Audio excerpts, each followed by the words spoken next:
మిత్రమా, జీవితంలో ఏది కోల్పోయినా పర్లేదు కానీ ఇంకొకరి కోసం మనల్ని మనం కోల్పోకూడదు.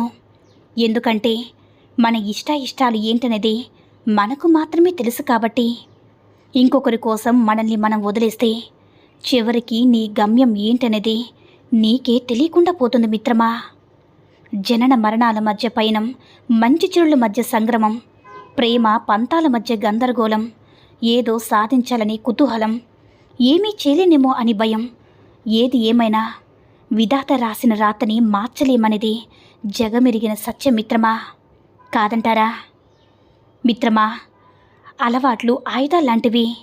మంచివైతే జీవితాన్ని పైకి లేపుతాయి, చెడ్డవైతే పైకి లేచిన జీవితాన్ని కూడా కిందకి పడేస్తాయి నేస్తమా. మిత్రమా, అవసరంతో వచ్చే పొగడ్తకు, అభిమానంతో వచ్చే పొగడ్తకు తేడా తెలుసుకోకుండా పొంగిపోతే మనల్ని ఆడించేవారే ఎక్కువగా ఉంటారు మన చుట్టూ, కాదంటారా? ఎప్పుడు గలగలా మాట్లాడేవారి గొంతు మోగపోయిందంటే రెండే విషయాలు మిత్రమా. ఒకటి, వాళ్ళ మనసు విరిగిపోయి ఉండాలి, లేదా వాళ్ళ లోపల మౌనంగా ఒక యుద్ధమే నడుస్తూ ఉండాలి. మిత్రమా, ప్రతి వ్యక్తి జీవితంలో ఓ వ్యక్తి తప్పకుండా ఇలా ఉంటారు. వారిని పొందలేరు, వదులుకోను లేరు, వారితో మాట్లాడలేరు, కానీ మర్చిపోను లేరు కూడా మిత్రమా. కలుసుకోలేరు, అయినా తన జీవితం నుంచి వెలివేయలేరు కూడా. అదేం విచిత్రమో మిత్రమా. నాకు తెలిసిన జీవితంలో నటన మాత్రమే కనిపించింది. ఎవరి అవసరాలు వారివి, ఎవరి స్వార్థాలు వారివి. అవి తీర్చడానికి ఒక మనిషి ఉండాలి, అంతేకాని ఆ మనిషికి విలువ ఇవ్వరు. నటించే మనుషుల మధ్య ఆటబొమ్మగా ఉండిపోవడం కన్నా ఒంటరిగా మిగలడం ఎంతో ఉత్తమం మిత్రమా. అందరూ మన వాళ్ళే, వాళ్ళకు కూడా మనమంటే ఇంపార్టెంట్ అని అనుకుంటాం, కానీ సందర్భం వస్తే కానీ తెలియదు వాళ్ళ దగ్గర మన స్థానం, మన విలువ ఏంటి అనేది. మిత్రమా, తన వరకు వచ్చినప్పుడు మాత్రమే మనిషికి బాధ విలువ తెలుస్తుంది. అప్పటి వరకు ఎదుటివారి బాధ చులకనగా కనిపిస్తుంది. జీవితంలో కొన్ని సంఘటనలు జరగడం మంచిదేమో మిత్రమా. కొందరి నిజస్వరూపం, మనస్తత్వం బయటపడతాయి. మొదట అవి బాధని ఇచ్చినా సరే జీవితాంతం పడాల్సిన బాధని దూరం చేస్తాయి. మోసం చేశారని పగలు ప్రతీకారం అంటూ వెళ్ళకండి, మౌనంగా ఉండండి. కుళ్ళిన పళ్ళను చెట్టు మొయ్యదు కదా, వాటంతటవే రాలిపోతాయి. ఆ పాపం మన చేతులకెందుకు మిత్రమా. మిత్రమా, పైకి కనిపించేదంతా మంచి కాదు, నీకు కనిపించని ప్రపంచం కూడా ఉంది మిత్రమా. నువ్వు నమ్మినంత వరకు అందరూ నటిస్తూనే ఉంటారు. ఒక్కసారి ఎదురు తిరిగి చూడు మిత్రమా. నిజాలు మాట్లాడి చూడు, అసలు రంగు బయట పెడతారు. నీతో అవసరం ఉన్నంత వరకు నీకు అనుకూలంగా మాట్లాడతారు. అవసరమైపోయాక చులకనగా చూస్తారు మిత్రమా. పాముకు కూరల్లో విషముంటే కొందరు మనుషులకు మాత్రం ఒళ్ళంతా విషమే మిత్రమా. జాగ్రత్త. నలుగురికి నచ్చే నువ్వు మరో నలుగురికి నచ్చాలని లేదు. 10 మంది మెచ్చుకునే నిన్ను మరో 10 మంది తిట్టుకోవచ్చు. ఎందుకంటే నీ వ్యక్తిత్వం నీది మిత్రమా, ఎదుటివారి ఆలోచన నీది కాదు కదా.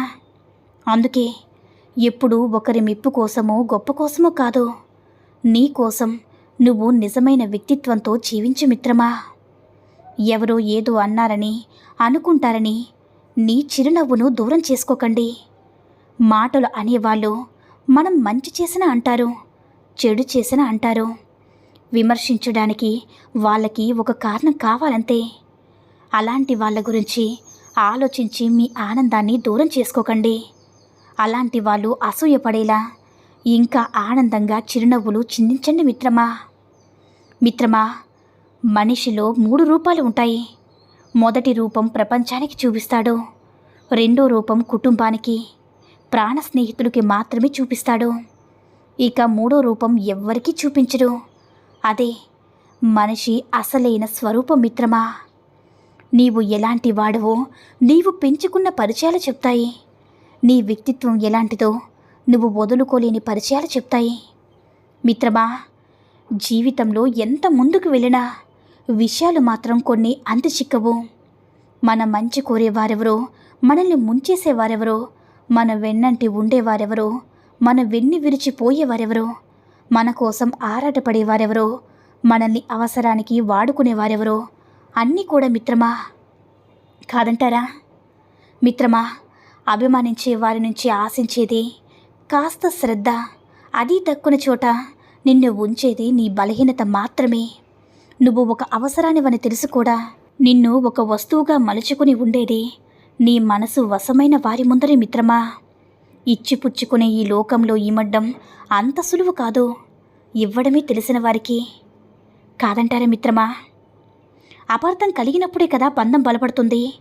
ఏడుపు పరిచయం అయినప్పుడే కదా నవ్వు విలువ తెలుస్తుంది. కష్టాన్ని ఎదురిస్తేనే సంతోషం మన వశం అవుతుంది మిత్రమా. బాధ ఉన్నప్పుడే భవిష్యత్తు బాధ్యతగా మారుతుంది. సమస్య తలెత్తినప్పుడే మన సామర్థ్యం బయటపడుతుంది మిత్రమా. జీవితంలో ఓడిపోవడం, మోసపోవడం, చెడిపోవడం, పడిపోవడం అంటూ ఏం ఉండవు. కేవలం నేర్చుకోవడం మాత్రమే ఉంటుంది మిత్రమా. కొందరు ఓడిపోయి ఎలా గెలవాలో నేర్చుకుంటారు, ఇంకొందరు మోసపోయి ఎలా జాగ్రత్తగా ఉండాలో నేర్చుకుంటారు, మరికొందరు చెడిపోయి ఎలా బాగుపడాలో నేర్చుకుంటారు, ఇంకా మరికొందరు పడిపోయి ఎలా నిలబడాలో నేర్చుకుంటారు. జీవితం అనేది ఒక పాఠశాల. ఇక్కడ నేర్చుకోవడం మాత్రమే ఉంటుంది మిత్రమా. మిత్రమా, జీవితంలో ఎప్పుడు కూడా కొన్నిసార్లు నీకు నువ్వే భుజం తట్టుకోవాలి. ఎందుకంటే తట్టేవారి కంటే నెట్టేవారి ఎక్కువ ఈ లోకంలో కదా. కొన్నిసార్లు నీకు నువ్వే నవ్వించుకోవాలి. ఎందుకంటే నవ్వించేవారి కంటే నవ్వుల పాలు చేసేవారే ఎక్కువ మిత్రమా ఈ లోకంలో. కొన్నిసార్లు నీకు నువ్వే ఓదార్చుకోవాలి. ఎందుకంటే ఓదార్చేవారి కంటే ఏమార్చేవారే ఎక్కువగా ఈ లోకంలో ఉన్నారు మిత్రమా. ధనం చూసి వచ్చే బంధువులు, కీర్తి చూసి వచ్చే స్నేహితులు, అందం చూసి వచ్చే భాగస్వామి ఏదో ఒక రోజు నిన్ను ఒంటరి చేస్తారు. డబ్బు నుంచి వచ్చే ప్రేమ దీపం లాంటిది. అది నూనె ఉన్నంత వరకే వెలుగుతుంది మిత్రమా. మనసులోంచి వచ్చే ప్రేమ సూర్యుడు అది సృష్టిలో ఉన్నంత వరకే. కాదంటారా మిత్రమా? బ్రతిమిలాడి ఎవ్వరినీ కూడా మీ జీవితంలో ఉండాలని కోరుకోకండి. ప్రేమ, ఆప్యాయత, అనురాగం ఏదైనా ఎదుటి వారి మనసుల నుంచి రావాలి. అలా బ్రతిమలాడి ఏర్పరచుకున్న బంధం ఏదైనా కొంతకాలమే మిత్రమా. ఆ తర్వాత నువ్వు ఎంత నమ్మకాన్ని, ఇష్టాన్ని, ప్రేమను చూపించినా నీ మనసు పడే ఆవేదన, మోస్తున్న బాధని నువ్వు తెలిపినా సరే వారికి అర్థం కాదు మిత్రమా. అడిగే కొద్దీ మీరు వారికి ఇంకా అలసైపోతారు మిత్రమా. ఒక ఆడది మగాడిపై తిరిగిబాటు చేసిందంటే అందుకు రెండే కారణాలు. ఒకటి, ఆమెలో అహం పెరిగిపోవడం. 2, అణచివేతకు ఆమె గురి కావడం. కాదంటారా? ఈ సూక్తుల్లో ఏ సూక్తి నచ్చిందో కామెంట్ చేయండి. ఈ వీడియో నచ్చినట్లయితే లైక్ చేసి మరిన్ని వీడియోస్ కోసం మన ఛానల్ని సబ్స్క్రైబ్ చేసుకుని మాకు కొంచెం సపోర్ట్ చేయండి. ధన్యవాదములు.